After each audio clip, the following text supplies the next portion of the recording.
Hey everybody, welcome to another video from ArcGIS Associates, now part of the Data Resource Group. So one of the things we're going to do today is something we haven't done in a while.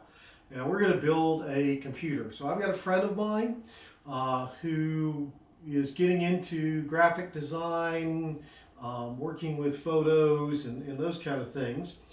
He's a very talented, artistic type individual, but his current computer is nowhere capable of working with it. So I offered to build him a computer. He bought the parts, and so here we have what we're going to do. Now, I did originally hope we could use all the latest generation of AMD Ryzen, the 5000 series processors, and NVIDIA's 3000 series GPUs, but as everybody knows, well, almost everybody, you can't find those things unless you're willing to pay an arm and a leg for scalped ones or whatnot. So we jumped back a generation on those for the 5000 series AMD processors and the 3000 series NVIDIA, or even the new AMD 6800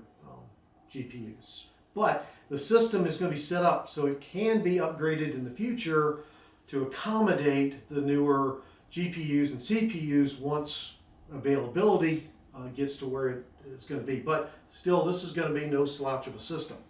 So, I'll stand up here. So let's talk about what we're going to be putting together. So at our heart is going to be a Ryzen 9 3900 XT processor. This is, I got to check the back, a 12-core, 24-thread CPU. So this should handle most of what he does pretty handily. It'll allow for some overclocking and those kind of things as well if we want to get into that. But this should get him a good start. We'd hope to go with a 5950 AMD.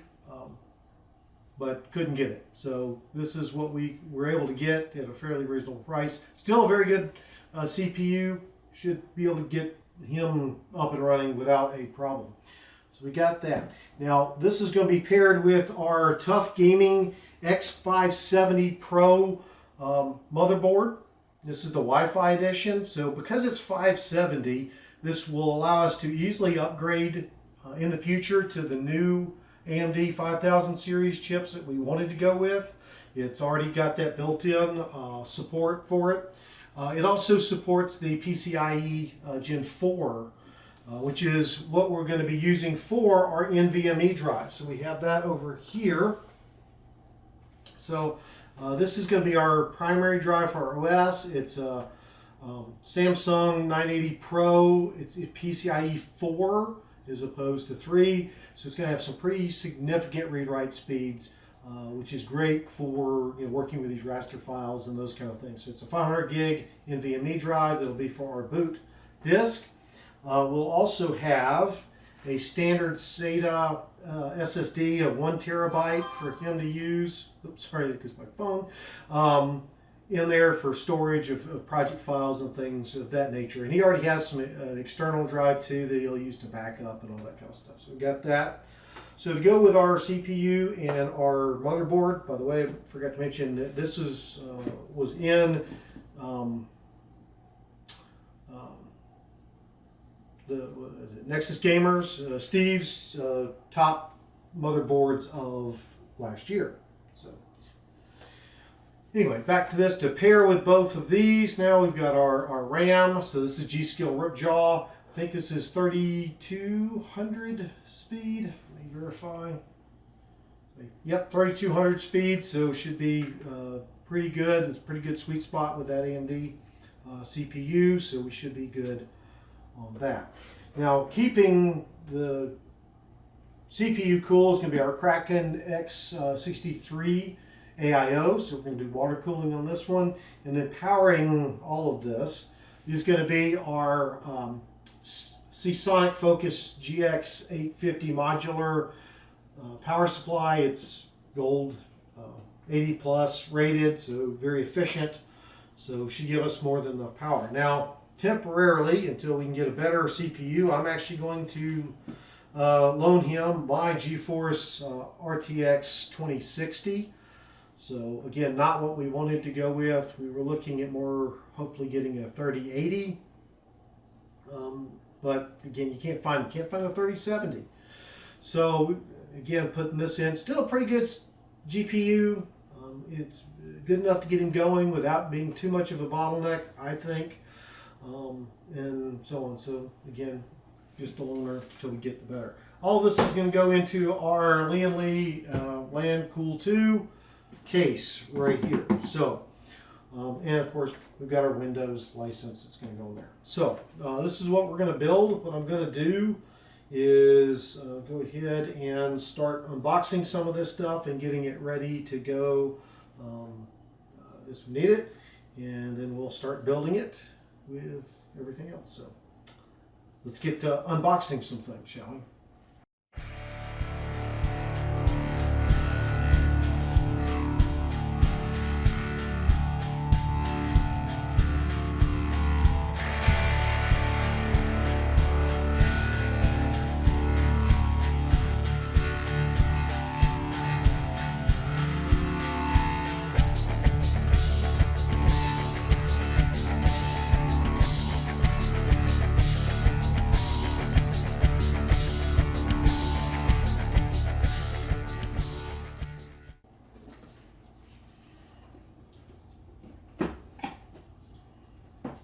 And I'm not very good at doing this stuff one-handed like Kyle over at Bitwit is.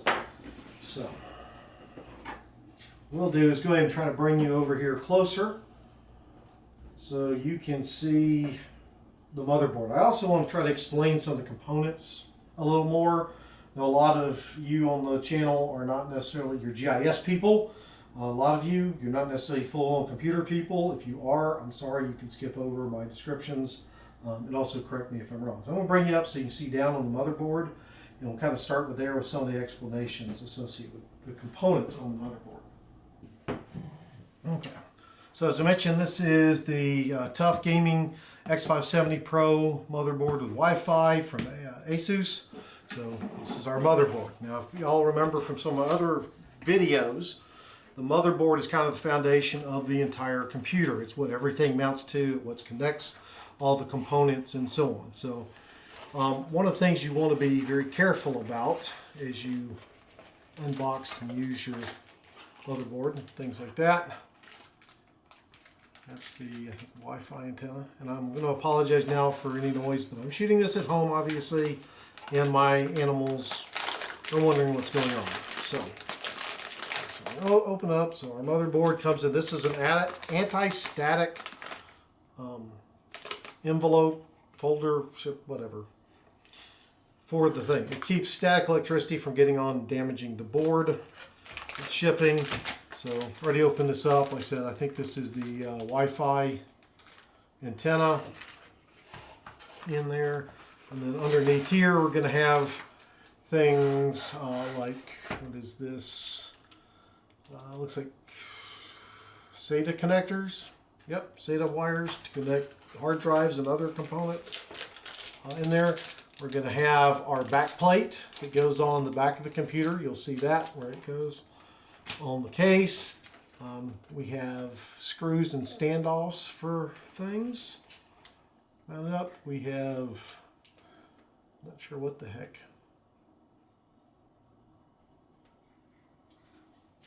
What that little piece is.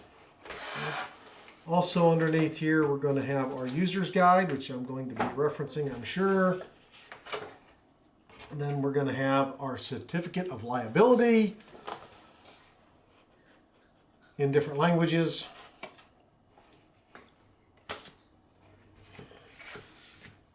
We're going to have our decals. We want to put those on. I'll probably leave that for my friend to install if he wants those on his computer.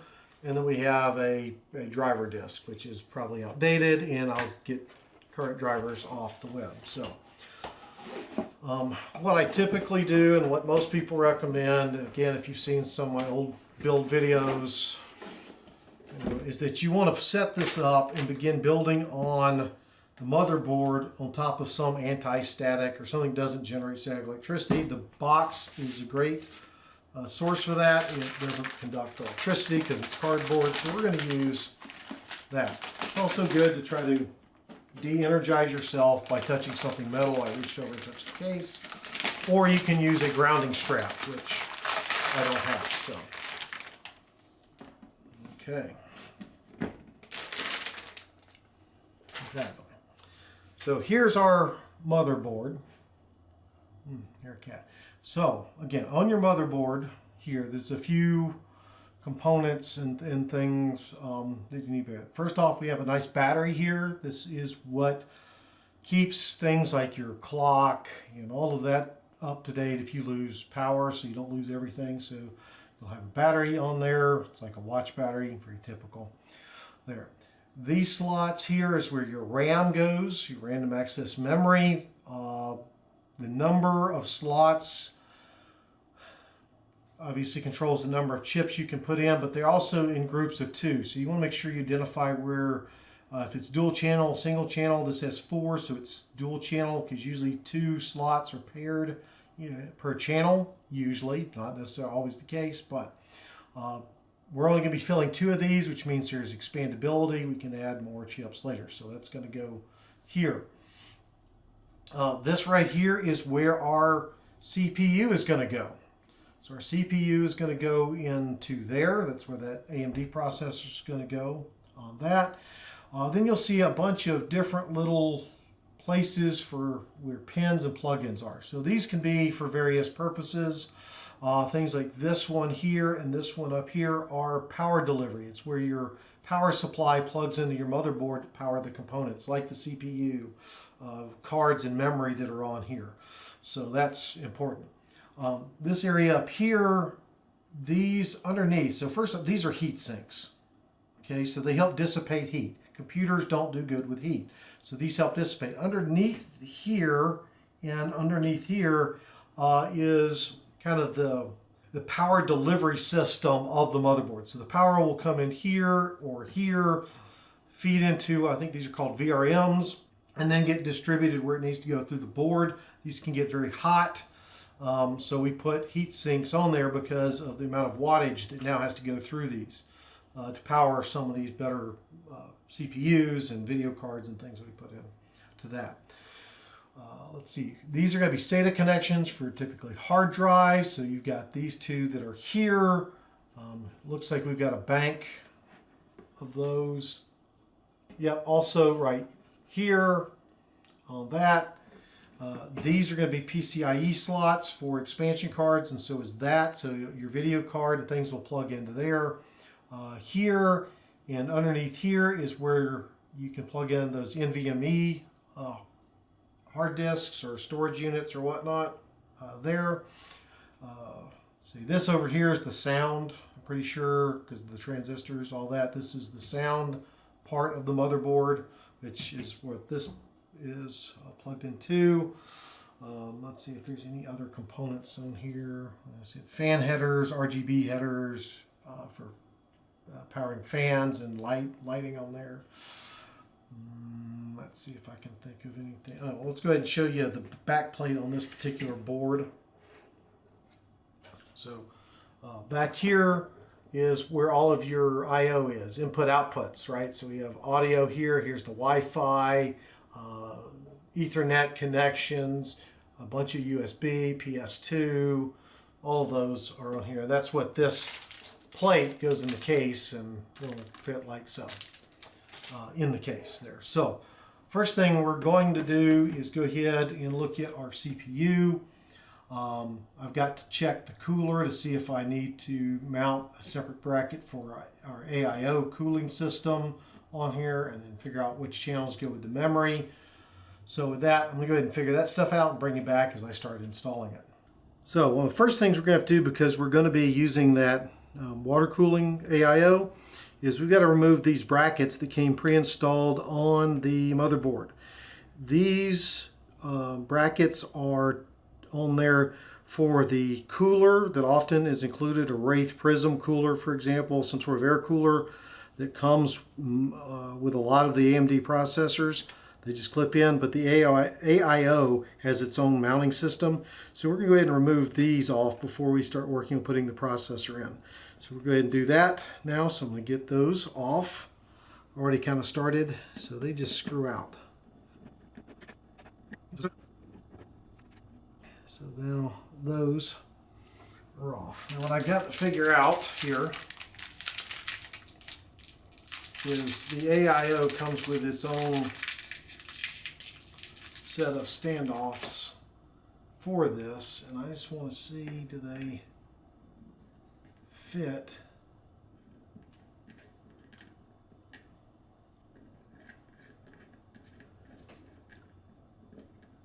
In there, and they do. So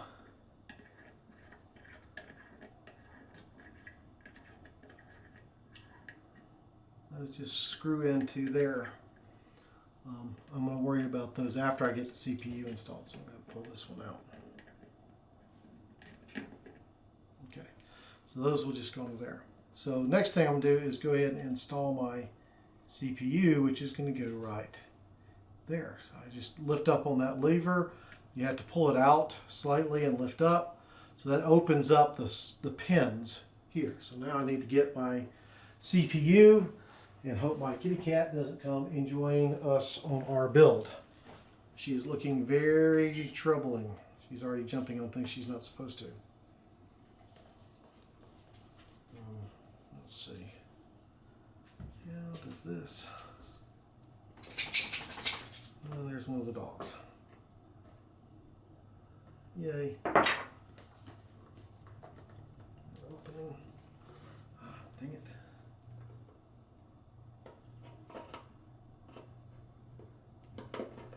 Stick it across the back. Does that? There we go. So we open our Ryzen 9 3900 XT. Pull that. The boxes have changed a good bit. They used to have these really big boxes. Now they have these little bitty boxes. Okay. So here is our CPU. It's going to go in there. And there we have a kitty cat coming to visit to see what's happening. Hi, sweet Cindy kitty.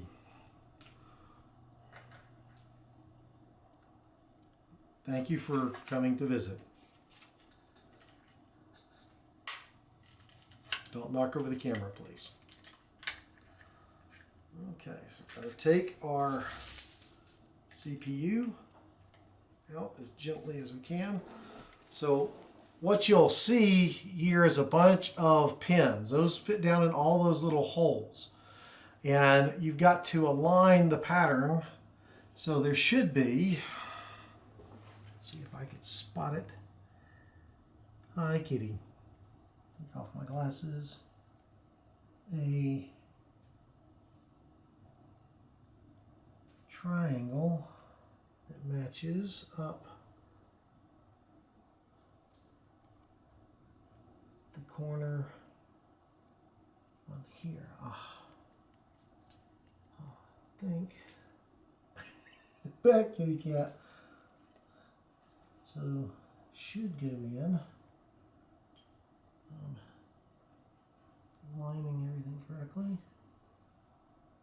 And you don't want to bend those pins. Bend those pins on the bottom, your life will be hell. So there's a dot here that matches the dot there. Okay? And that should just drop in. You shouldn't have to put any pressure on it. It should just drop in. And then all you do is lower this lever in place. And now that CPU is in. And kitty, I love you, baby, but you're in the way. You really are making this more difficult.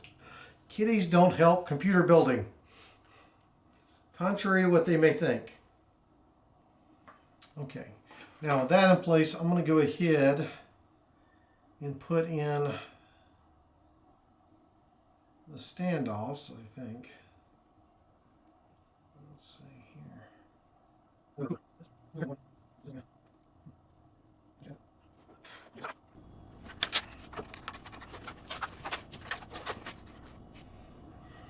Okay, so we went ahead and put our standoffs in. So they actually screwed with the little cups down, which made sense after I thought about it. So then we'll end up putting the AIO on the top there. Before I do that, the next step is to go ahead and put the RAM in. So the RAM, you'll see it's got a slot here. It's slightly offset. So that gives you an idea of how you're supposed to put it in, because there's a little bar in there.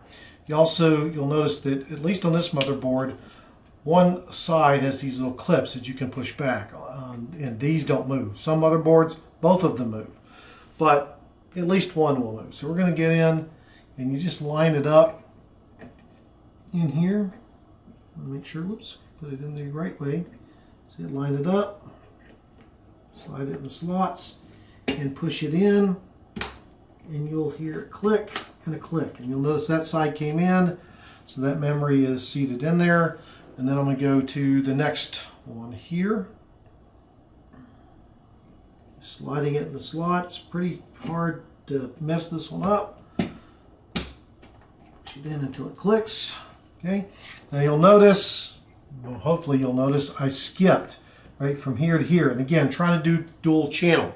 So it's utilizing both channels of the memory when it needs it, which gives better pass-through, faster transfer of data, that kind of thing, than trying to put it all in one. If I put them all in here, these two are the A channel, this is a B channel, so I have one in the A channel and one in the B channel, or vice versa. Anyway, and again, that's how my manual suggested was the optimum for putting that in. So that's what I've done. Okay, now with that done, and the next thing I'm going to do is slide in the NVMe drive, which is going to plug in, I think, here. So I got to figure that one out. Notice this one doesn't have the standoffs. Didn't see. Hold on. Yes, I do. Here's the standoffs associated for that. So let me get my box open.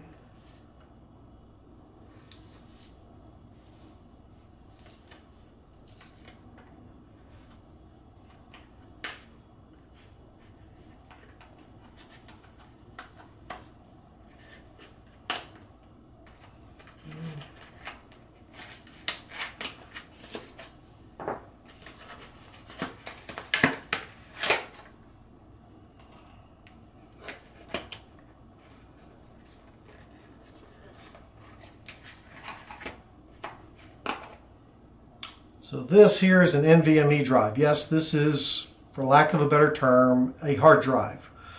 Okay, it looks more like a memory stick here or a chip on here, whatever, but yeah, this is going to be my hard drive. And it's going to plug in over here. What I've got to do now is figure out where you'll see these three holes. I've got to put a standoff that'll hold the end of that up. So what I'm going to do is just kind of put this in and see. So it goes right there. Okay, so we'll take a standoff, which was included with the motherboard.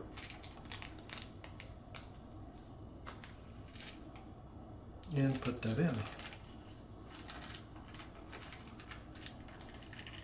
And get it out of the little plastic baggie. Okay. Leave.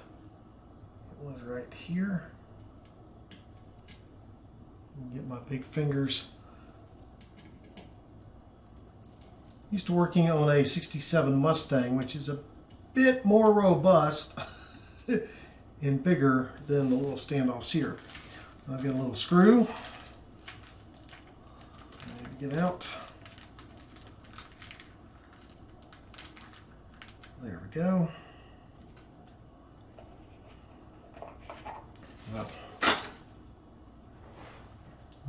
Again, there's a slot. I don't know if you can see that here that aligns with the slot into there.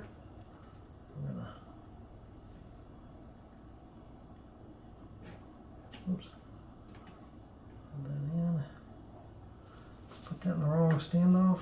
I did. Okay. I'll just pull it back out real quick and move it back one more. Hi, kitty. The kitty's back. That would be Cinny, our Abyssinian kitty. Okay, more specifically, my wife's kitty and our great niece, who also lives with us, her kitty. Yes, sweetheart, you're very sweet. So again, slide that in, down, and then take that little wee screw, and with this, nope, need a smaller screwdriver, which I should have one over here.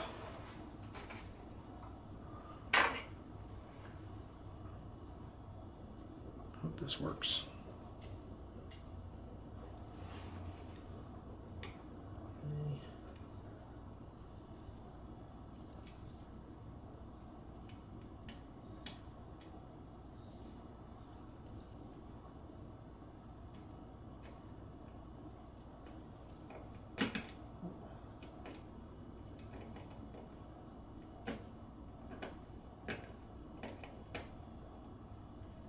There we go. And that just screws in there. There is another slot under this heatsink for another NVMe if I wanted to put that in. So, kitty, I need you to move. Okay, so that's in there. Okay, let's see here. What else? Probably do that when I get it in the case.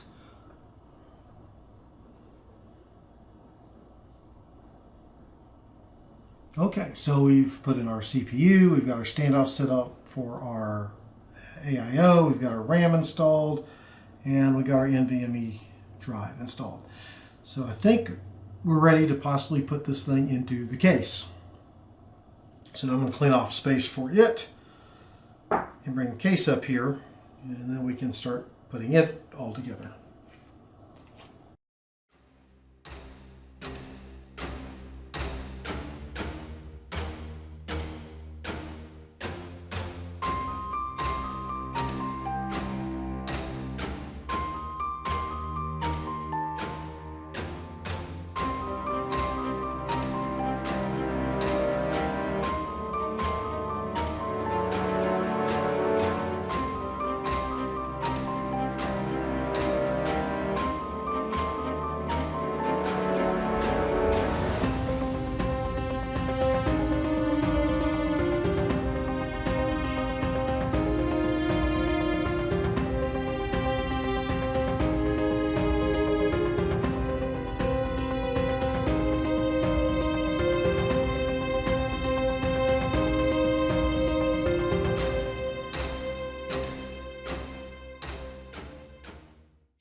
Okay, so we got everything plugged in. We got our graphics card in there.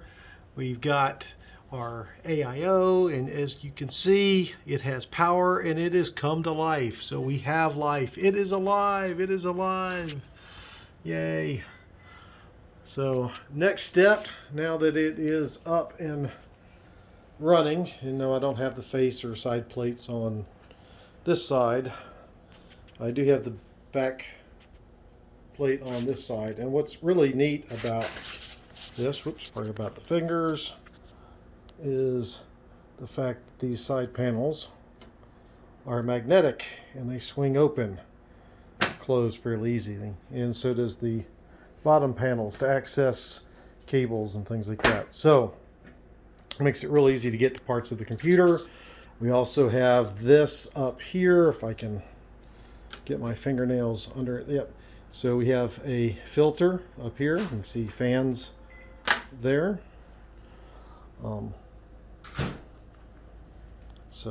then there's also a filter on the bottom too, to help keep dust and stuff out. So I've got two fans up there pulling air in. I've got the fans on the front with the air out, pulling air in, passing it over the radiator there.